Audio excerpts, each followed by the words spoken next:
The Night of Milky Way Train. Kenji Miyazawa. 8. The Bird Catcher. "May I sit here?" said a man's voice behind them. It sounded quite rough but kind. A man with a red beard and a rather bent back was standing there.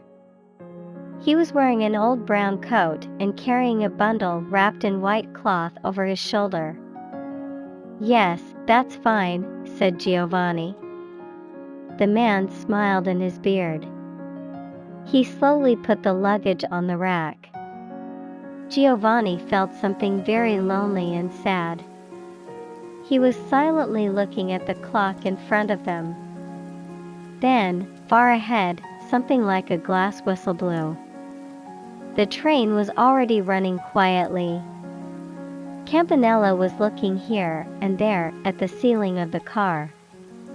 A black beetle had settled on one of the lights. Its large shadow was cast on the ceiling. The man with the red beard was looking at Giovanni and Campanella with a nostalgic smile on his face. The train was getting faster and faster. Pampa's grass and the river gleamed in turn outside the window. The man with the red beard asked the two of them, "Where are you two heading?" "Oh, well, we're going wherever the train takes us," replied Giovanni, a little embarrassed. "That's good. This train will go on and on forever and ever, you know." "Where are you going?" Campanella asked suddenly. He sounded as though he was looking for a fight. Giovanni couldn't help smiling. Then, the person sitting across from them, wearing a pointed hat and a large key hanging from his belt, looked at them and smiled.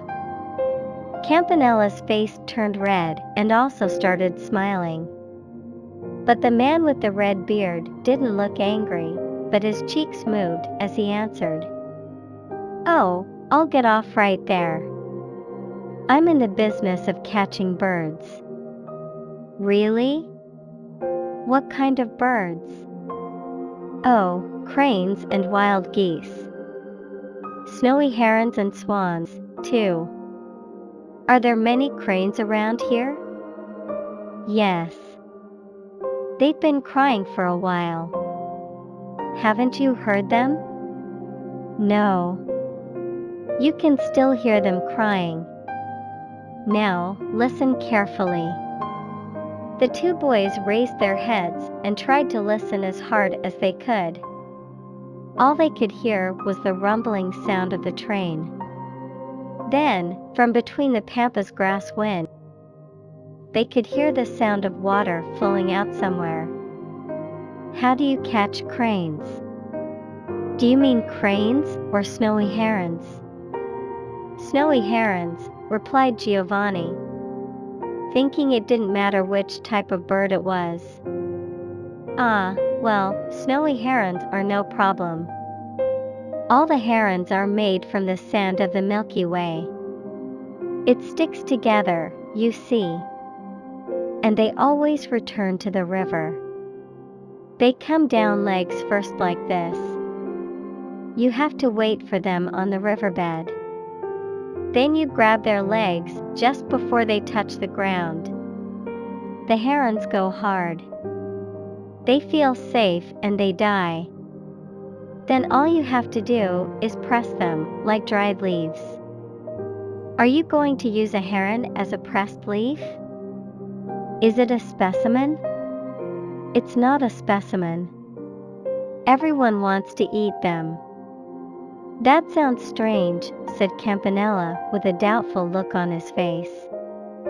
"Nothing strange or doubtful. Look."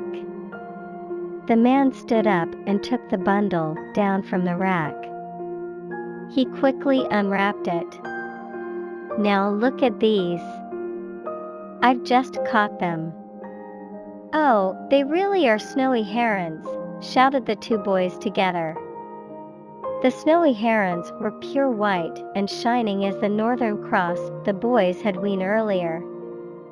The bundle contained the flat bodies of about 10 birds. They were lying with their black legs up against their bodies.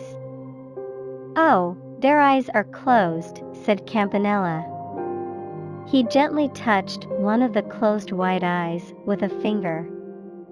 The herons have crescent-shaped white eyes. The spear-like white hair on their heads was also neat. "Right? Just as I told you," said the bird catcher. He wrapped the birds up again in the cloth and tied the bundle with a piece of string. Who would eat snowy herons around here, thought Giovanni. And he asked, "Do herons taste good?" "Oh, yes. I get orders every day, you know. But wild geese sell better. The shape of a wild goose is far better, you see. And, above all, they're no trouble. Look." The bird catcher unwrapped the other end of his bundle. There were the bodies of some wild geese inside. They were also rather flat, lying with their heads side by side.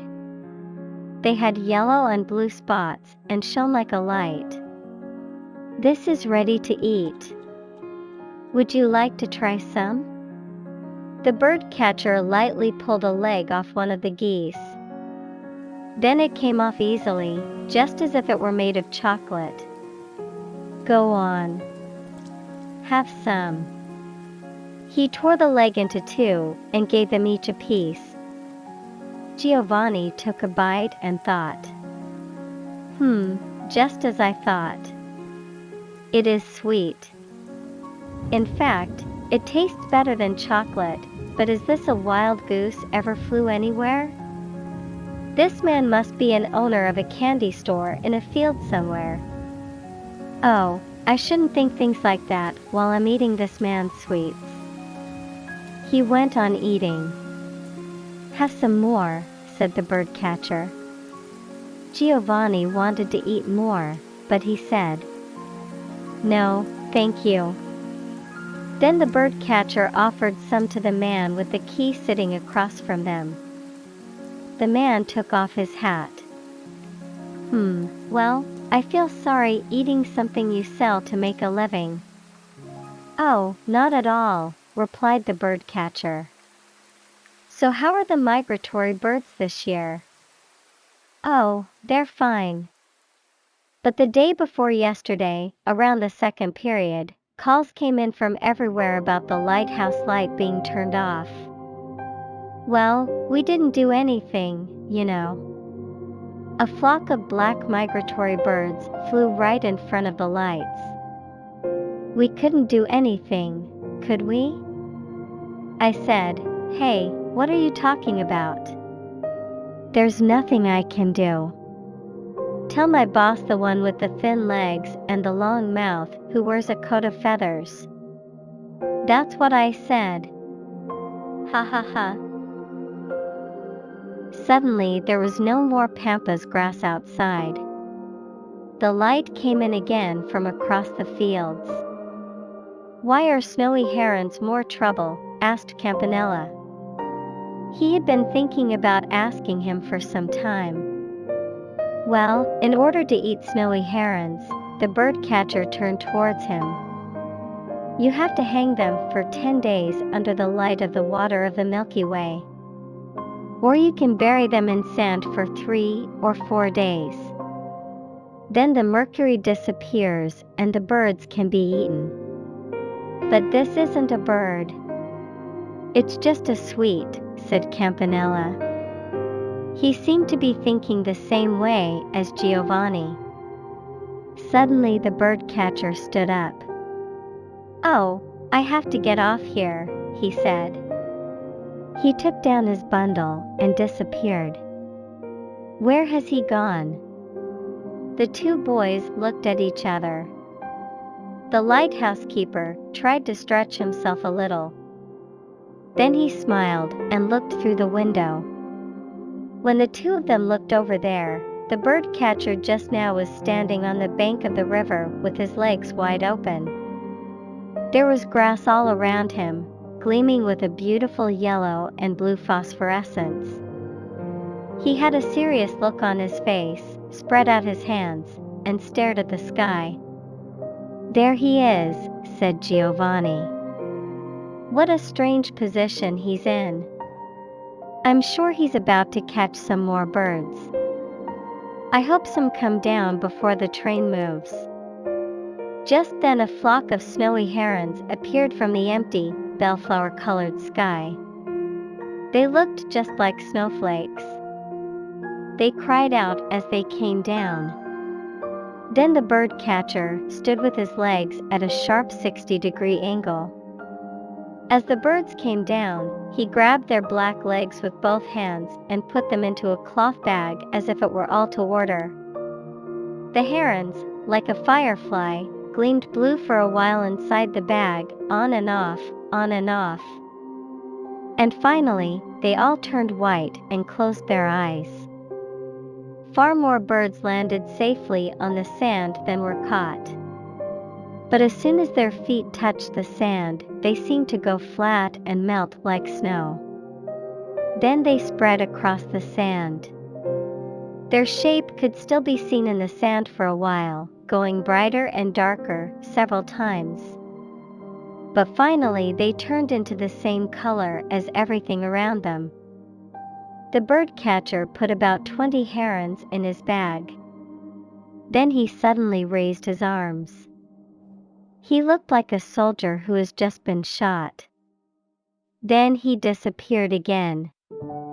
"Oh, I feel better now that's over," said a voice next to Giovanni. "There's nothing better than getting neither too many nor too few." The bird catcher was back next to them. He was already sorting out the birds he had just caught. He piled them up on top of each other. Giovanni didn't know whether what had happened was strange or not. How did you come back here so quickly from there?" he asked. "How?" replied the bird catcher. "Well, I'm back here because I wanted to come back here. By the way, where are you two from?" Giovanni wanted to reply at once. But he thought, well, where did I come from? Campanella also seemed to be trying hard to remember. His face was glowing. The bird catcher nodded as if he understood. "Ah, so you're from a place far away, are you?"